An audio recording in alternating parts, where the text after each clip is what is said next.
Инициативата "Походът на книгите" на Асоциация Българска книга, подкрепена от Министерството на образованието и науката, спря своя път днес и в Основно училище Свети Кирил и Методий, село Ковачица. Днес наши гости бяха писателят и журналист Владимир Недев, който представи своята детска книжка "В градината на госпожа Мимоза", и актрисата от Драматичен театър "Кръстю Пишурка", град Лом, Галя Костадинова, която представи свои авторски стихотворения.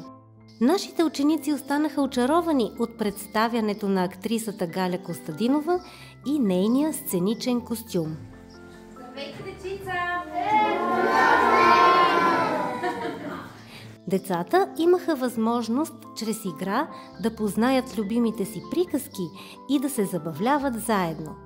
За пореден път нашите деца се убедиха в красотата и вълшебството на книгите, а в края на тяхната среща с нашите гости те си обещаха да се срещат още по-често.